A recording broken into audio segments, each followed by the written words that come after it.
Hey, what's up, y'all? It is Will here at Schedule Fly, and I've got Marilyn Schlossbach on the phone. She's up in Asbury Park. She's been on the podcast before. She's been in our film series. She was in our second book. She's badass and somebody we admire a lot, and she was kind enough to take some time to talk today amidst all that's going on, so thank you very much, Marilyn. Very much appreciate it.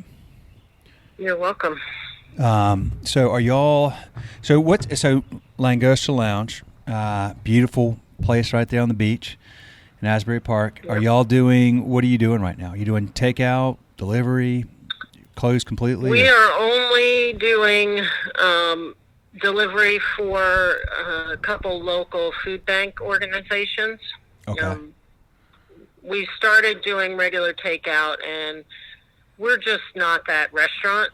And It was too complicated to figure out how to manage it because we don't know if we were going to get an order, how many people to put on, how much food to have on hand. So we were lucky enough. Our New Jersey Restaurant and Hospitality Association is very active.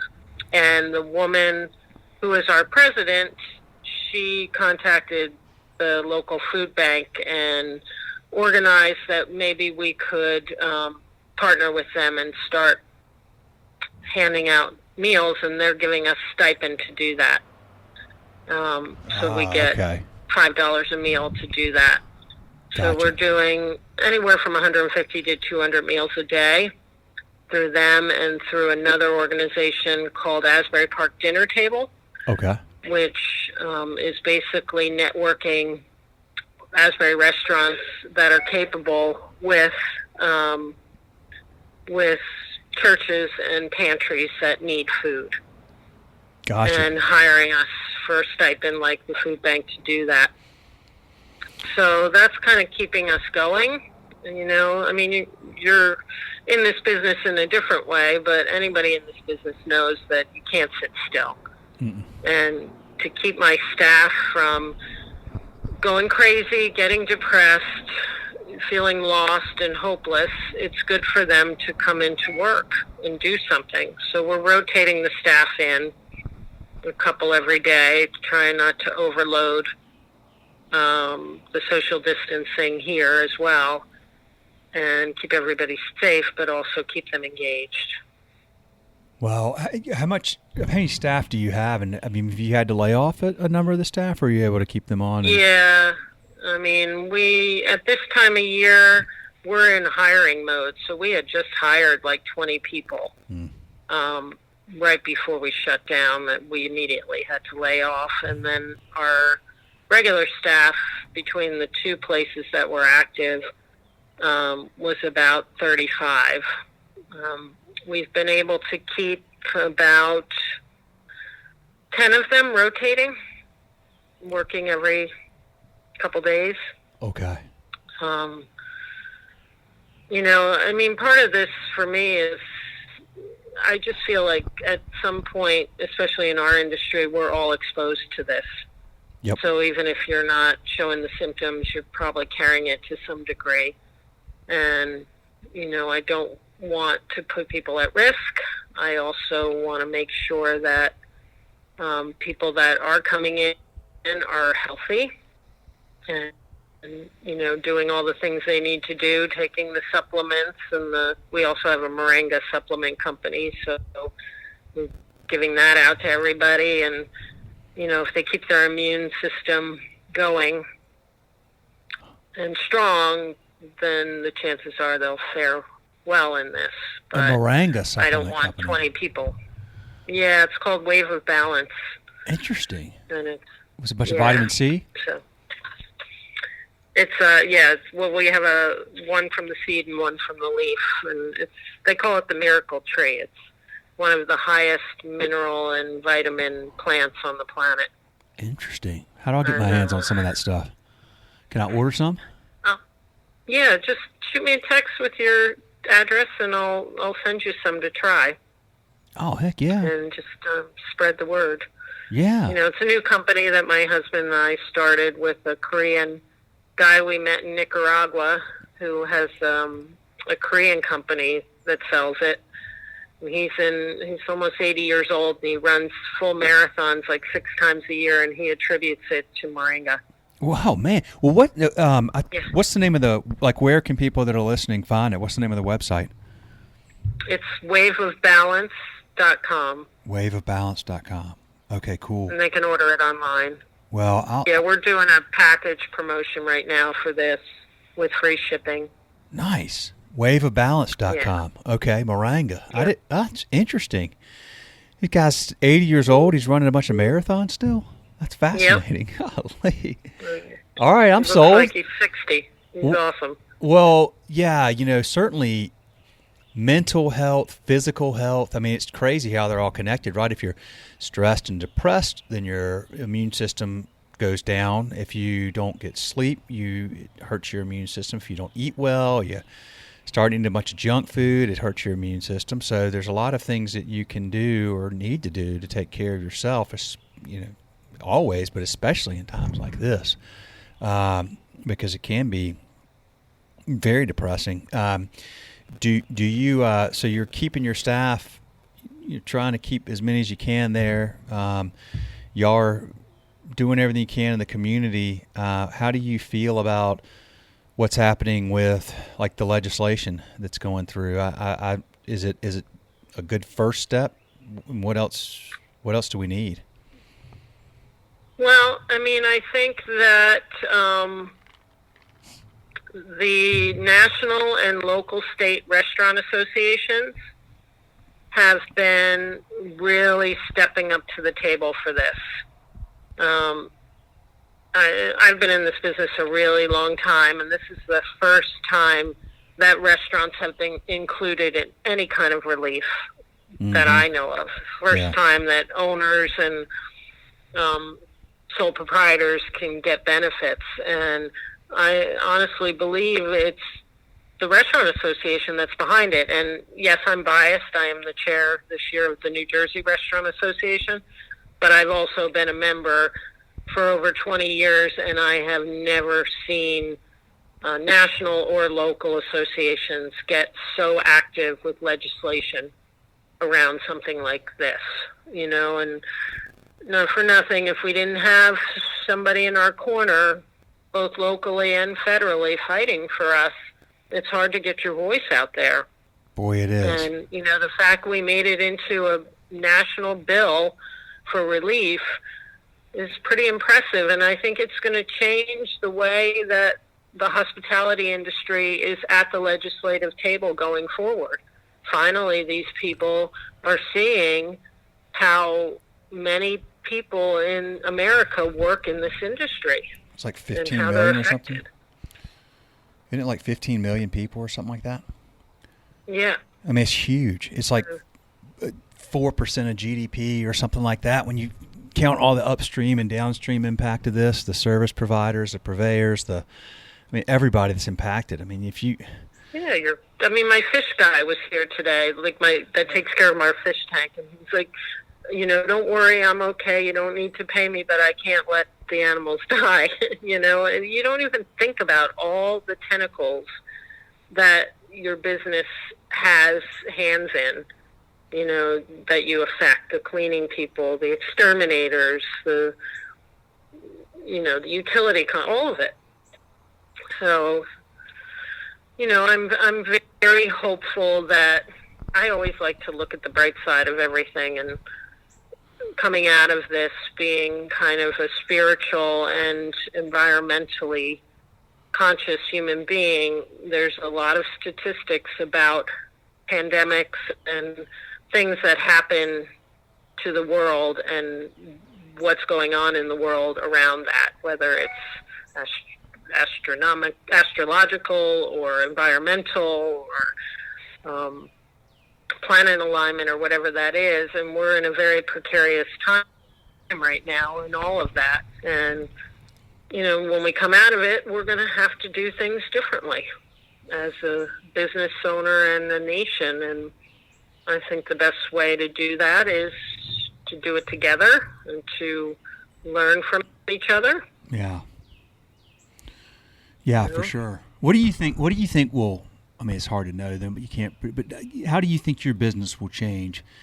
3-6 months from now, let's say this thing passes through and everybody's kind of back to quote normal. I know things will be different, but have you thought of changes you think you need to or will make to your business?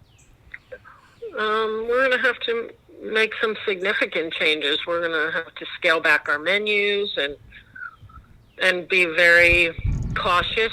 We're going to have to do, as we spoke about before we got on this, online virtual hiring and training that we've never had to do before. We have a very large part of our business is music, live music. And how is that going to be affected when we come out of this with social distancing? I mean, we can't go from being totally closed to opening the floodgates because we don't know how long this virus lasts in people and how that connection will change when we get back into cold weather. And so there's so many unknowns. I've just been telling my staff, less is more right now. We need to make our menus more approachable from an expense as well, because people are going to come back from this not as financially sound as they were going in, and hopefully they won't all take these unemployment and $1,200 checks they're getting and go crazy spending it. So when this all comes back, they're not hit with, all the bills that they haven't paid. Oh boy, I hope we're not. All getting these deferments, but they're all going to want their money at some point. Yeah, it's not elimination. It's just deferral. It's I hope. Well, I mean, it's it's going to be really interesting. People are first of all, people are going to be tired of being cooped up, and they're going to want to go out and they're going to want to support local businesses, which is a plus for y'all. But there is also going to be a lot of caution and concern about, do we continue? What do we need to do? How many people do we let in here? Do we go sit at a restaurant that's really crowded? Do we go to? Who knows? It's going to be interesting to see. I do hope that I hope you're right that we'll learn a lot from this, learn a lot from each other, and work together. Maybe more so than when we have the last decade. It seems that there's been just a lot of things that maybe this will help people realize, what's important, and helping the people in their community, and setting aside things that, at the end of the day don't matter, when, what matters is that we take care of each other, which y'all do so well, Marilyn. You always have. You're very caregiving, caretaking, thoughtful, compassionate, hardworking person, and I've always admired that about you. And you've always operated that way, and so maybe a lot of folks will follow your lead going forward, because we need more of that right now for sure. Yeah, I mean, I think we just need to do the best we can do to stay well, both mind and body, through all this. And I said to my husband a couple of days ago, I said, listen, Monday I want to start a diet. I want to slow down on my drinking and really get clarity on where we're going to go in the future. And it's been very challenging for us. We have 2 7-year-old girls that are now being homeschooled, and that to me is insane. I mean, teachers are like angels. It's been really challenging to get them to understand that they're actually in school during the day. They're not just on vacation. And, today their teacher, we're doing virtual classroom now, which has been a savior. One of their teachers did an April Fool's joke and said that they don't have school today, and then it was like April Fool's, and they have no idea what April Fool's is. Both of them could not understand that she was kidding, so they didn't want to do any work today. And you're in the middle of trying to file for all these grants and loans and deferments on your rents and mortgages and car payments and all these minutia, and I got 2 kids screaming and running around. I've got 150 meals I got to get out the door. And Well, trying to be zen and all that is very hard. tough time to cut down the drinking, Marilyn. Yeah, I know. That's what my husband said. He said, I'll go on the diet with you, but I'm not cutting out the drinking. I've definitely had more to drink lately than I normally do, but I don't know if maybe it's just out of almost, just being cooped up so much. Yeah, and also the free time, like I feel like I'm busier now than I've ever been because I'm doing so many things that I don't normally take care of. The bookkeeper is doing a lot of my minutia every day, and they've been still helping us and getting us through this, but one day I was like, oh my God, I never called the gas company and to see what they're doing. And we have 12 gas accounts. Oh, wow. And, we've got tenants that aren't paying rent. And I have a tenant in my property in Normandy who's not coming back after this, which means now I have to probably reopen that restaurant this summer. And what does that look like? Oh, man. Yeah, well, with all that, that's a lot to take on and go on a diet and stop drinking. But having said that, do take care of yourself, as you know, because you got to. You need to. You got to get sleep. You got to get some fresh air and some sun. And I know you already know all that very well. You've always done that. But, boy, it's more important now than ever. Got to get some kind of balance through all this. Yeah, I think all things will come out of this, and they will be different, but they will be here, and we're just going to have to learn how to do it in a different way, The sun will rise tomorrow, and it'll rise up over that beautiful Asbury Park shoreline, and it'll keep rising every day. Yep. That we know. Those girls are 7 now. That's amazing because they were really young. They were babies when Luke and I came up there and filmed you years ago, and they were the most precious little girls. And I can't believe they're 7 now. How about that? Wow. Man. I know, it's crazy. Well, life is a crazy thing. Well, Marilyn, thank you. If you ever need anything, you know where I am. But thanks. Tell your team hello. And we love y'all, and we're here for y'all. And good idea you had. So we'll be putting that to some thought that we were talking about before we started recording. But I really appreciate the time, and I'll let you get back to it because I know you have a lot going on. But I do thank you very much. Well, thank you. And I'll talk to you soon, and you let me know if anything comes of my suggestion. I will, Marilyn. Absolutely. It's the next phase of all this virtualness of our lives, Yeah, we do need to be. That's exactly right. There's going to be a lot of that for sure. We do need to be thinking about that. There's no doubt about it. That's going to change a lot of things. All right. Y'all take care, and you know where I am if you need anything. All right. Thanks. All right. See you, Marilyn. Take care. Okay, you too. Bye.